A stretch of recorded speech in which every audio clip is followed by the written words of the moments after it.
안녕하세요. 얼마 전에 있었던 일로 이야기해 보려고 합니다. 저는 친구와 자주 볼링을 치는데요. 볼링을 칠 때마다 항상 내기를 합니다. 진 사람이 게임비도 내고 술도 한 잔 사주는 그런 거예요. 제가 게임에서 진 후 술을 사는데 괜히 돈도 아깝고 그래서 간단하게 마시고 빨리 들어가려고 했거든요. 근데 그날따라 좀 기분이 좋아서 많이 마셨는지 마신 후 헤어지려던 찰나에 갑자기 친구가 제 옷깃을 붙잡으며 자기 집에서 2차나 하자더군요. 저는 밤이 늦어 집에 들어가야 한다고 했으나 왕모가 내인 친구를 어떻게 말할 도리가 없었습니다. 그래서 아내의 허락을 받은 후 친구의 집으로 갔어요. 1차는 저에게 얻어먹었으니 2차는 집에서 자기가 대접하겠다더군요. 물론 집으로 가는 택시비도 자기가 대주겠다답니다. 이 친구는 술만 마시면 이렇게 죽자고 마십니다. 중간에 좀 끊을 줄도 알아야 하는데 그런 걸 모르는 것 같아요. 그래서 많이 마시면 항상 울고 어디에 전화하고 진상도 이런 진상이 없습니다. 그렇게 불편하게 친구네 집으로 향하게 됐는데 아니나 다를까. 친구 집에 도착하니 친구 아내가 억지로 웃으며 우리를 반겨주더군요. 거실로 들어온 저는 친구 아내에게 적지 않게 눈치가 보였으나 어쩔 수 없었습니다. 그렇게 그곳에서 소주를 몇 병 마셨을까요? 친구는 술에 취해 쓰러졌고 저는 친구 아내의 안내를 받아 제 친구를 침실로 옮겼습니다. 그래도 다행히 오늘은 별 진상을 안 부리고 이렇게 곱게 자는 걸 보니 괜히 고마운 마음도 들었습니다.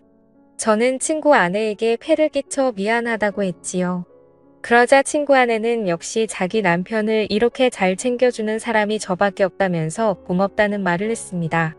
저를 믿으니까 한 번씩 이렇게 노는 것도 충분히 이해할 수 있다고 하더군요. 저는 친구도 술에 취해 들어 눕게 된 마당에 더는 이곳에 있을 필요가 없어 이곳을 후다닥 나가려는데 마침 친구 아내가 바둑 프로를 시청하고 있는 게 보였습니다. 아까부터 시청하고 있었는데 이제야 제 눈에 들어왔던 것이었죠. 저는 호기심 가득한 표정으로 친구 아내에게 바둑을 좋아하냐고 물었습니다. 그러자 그녀는 어릴 때부터 조금씩 바둑을 했었다고 보는 것도 좋아하고 직접 두는 것도 좋아한다고 하더군요. 그래서 어느 정도 둔다고 물어보니 어디 가서 질 정도는 아니라는 말을 하는 거예요. 동네 어르신들과도 종종 뒀는데 비슷한 실력이라고 하는 겁니다. 저도 바둑을 좋아해서 그 말을 들으니 대충 가늠이 되더군요. 그녀가 엄청난 실력자라는 것으로. 한 번은 제가 어릴 때 한창 바둑 기사가 되겠다며 학원을 다니다가 자신감이 차올라서 탑골 공원 쪽 어르신들에게 도전을 해본 적이 있습니다. 지금 생각해보면 참 아찔한 도전장인데 당시에는 이 정도는 해도 될 줄 알았어요. 근데 그 공원의 시간이 남아들어서 서성이는 것 같은 그 어르신들이 사실은 엄청난 바둑 실력자들이더라고요.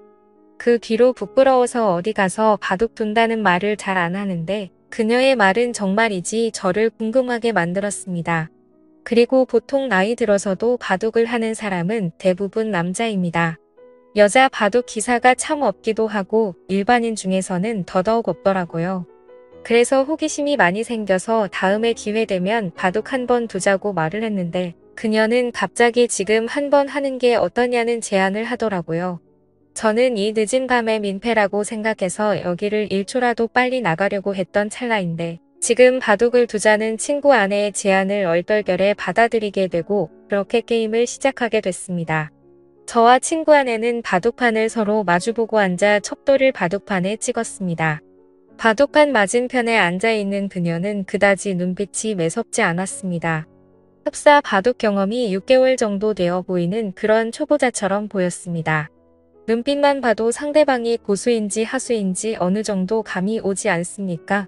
하지만 제가 봤을 때 그녀는 하수의 눈빛을 가지고 있었어요. 그래서 저는 괜히 그녀를 도발한다고 내기 바둑을 두자고 했습니다. 그러자 그녀는 흔쾌히 내기 바둑을 승낙했고 아무래도 친구의 아내이다 보니까 돈 내기를 하는 것은 좀 예의가 아닌 것 같아서 그냥 가볍게 소원 들어주기를 했습니다.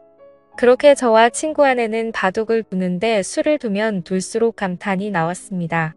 저에게 싸움을 거는 것처럼 보였고 한 수 물러나고 방어를 하는 것처럼 보였으나 매섭게 공격을 하면서 들어오는 그녀의 스타일이 너무나도 매력적이었습니다. 아주 유연하고 다채로운 술을 두더군요. 저는 그때 느꼈습니다. 이 정도 실력자면 동네 어르신들과 한 번쯤 자웅을 겨뤄볼 만한 사람이라는 것으로 확실히 초반에는 제가 많이 불리했습니다. 그녀의 눈빛에 방심을 많이 하기도 했고 술도 많이 먹어서 집중이 잘 안 됐거든요. 그러나 그녀의 공격을 몇 번 맞다 보니 술이 확 깨버렸습니다. 초반에 불리한 전세는 조금씩 역전을 하는 듯이 보였습니다.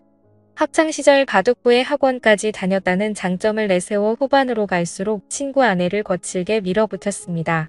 아마도 그날 바둑을 둔 게 최근 10년간 제가 가장 많이 집중을 한 시간이었던 것 같아요.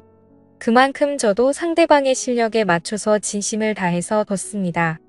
위 지역은 확실히 제가 불리했으나 아래 지역을 다 먹게 되면서 제가 이기는 방향으로 게임이 흘러갔지요.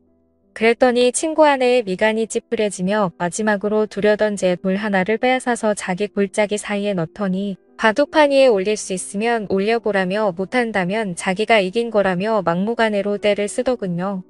하는 짓이 어찌나 귀엽던지 제 투박한 손은 아무렇지 않게 깊숙한 골짜기에 빠진 바둑돌을 집어들었으나 그녀의 소원이 뭔지 궁금했던 저는 깔끔하게 패배를 인정했습니다.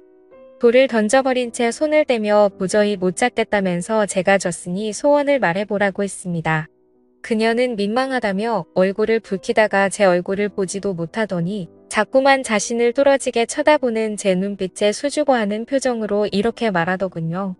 그녀의 소원은 좀 뜬금없었습니다. 갑자기 4시간 되면 술이나 한 잔 사달라는 거였습니다. 저에게 호감을 표하는 게 아닌가 싶어서 기대하는 마음으로 다음날 친구 아내를 만나 술을 마셨습니다. 친구 아내는 오늘 만남은 남편에게 비밀이라고 하더군요. 저는 알겠다고 했어요.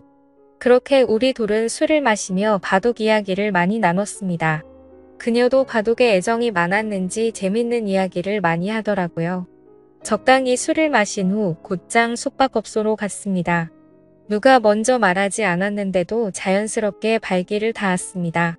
어쩌면 솔직히 술은 핑계였고 우리 둘은 첫 만남부터 하고 싶었던 것인지도 모르겠습니다.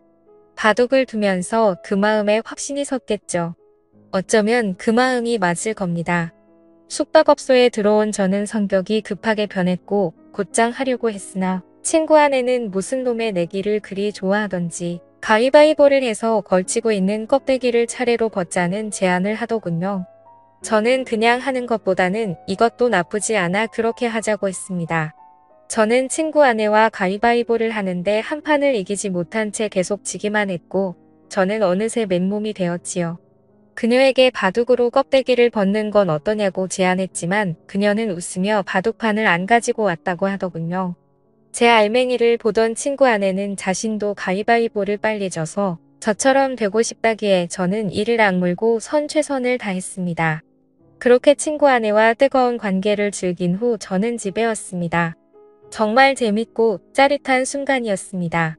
그렇게 며칠이 지난 후에 자꾸만 친구 아내가 생각나더군요. 이럴 줄 알았다면 그때 친구 아내 연락처라도 알아둘 걸 그랬다며 혼자 아쉬워하고 있었습니다.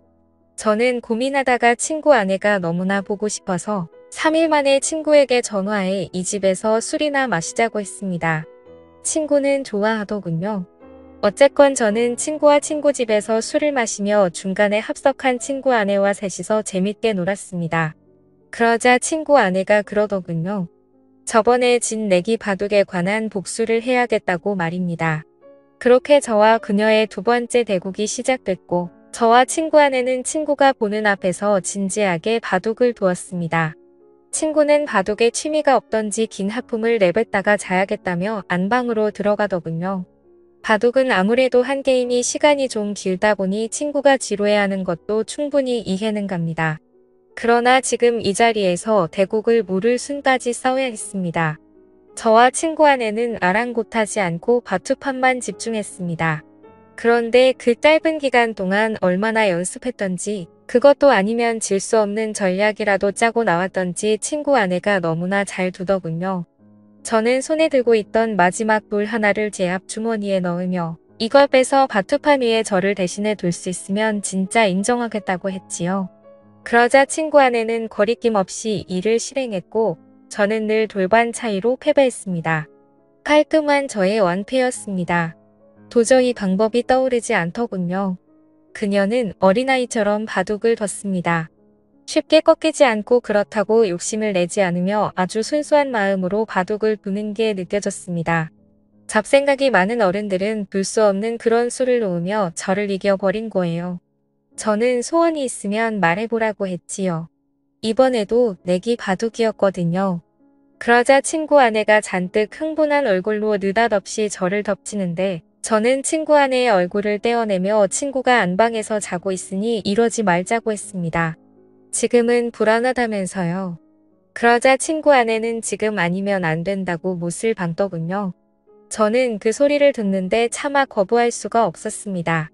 어쨌건 저는 마지못해 선을 또 넘고 말았습니다. 그렇다고 우리는 어떤 소리도 지를 수 없었습니다. 친구가 듣게 되어 잠에서 깬다면 저는 황천길로 갈지도 모르니까요. 나중에 친구 아내에게 듣자니 친구가 2년 전에 바람을 피웠고 이를 자기에게 들켜 용서를 구한 채 지금은 성실하게 살고 있다더군요.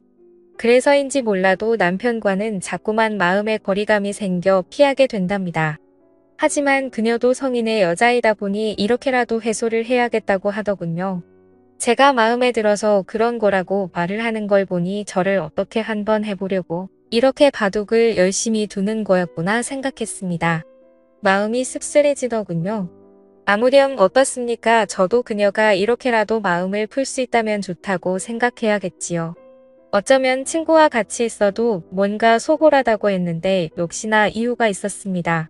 그 후로 저는 친구 모르게 친구 아내와 깊은 만남을 이어갔고 그렇게 1년을 만나다 그녀가 헤어지자고 하더군요. 이제는 마음을 잡고 가정을 위해 성실하게 사는 남편 뒤통수를 못 치겠다더군요. 그게 이유였습니다. 저는 아직은 그럴 수 없다며 계속 만나자고 했습니다. 친구 아내와 만나며 여러 내기를 할 수가 있어 삶이 즐거웠습니다. 이런 것을 한순간에 내려놓기가 힘들더군요. 우리가 중년이 넘어서면 딱히 인생의 어떤 즐거움을 찾기가 힘들잖아요. 다른 걸 떠나서 이렇게 즐겁게 바둑을 둘 수 있는 친구가 있다는 게 참 좋았는데 아쉽잖아요. 어쨌건 저는 헤어지자던 친구 아내를 겨우 설득해 계속 만나는 중인데 언제까지 이런 만남이 유지될지 모르겠습니다. 이제 헤어지기엔 이미 저는 친구 아내에게 너무나 깊게 빠져버렸거든요. 오늘의 사연은 여기까지였습니다. 구독과 좋아요는 사랑입니다.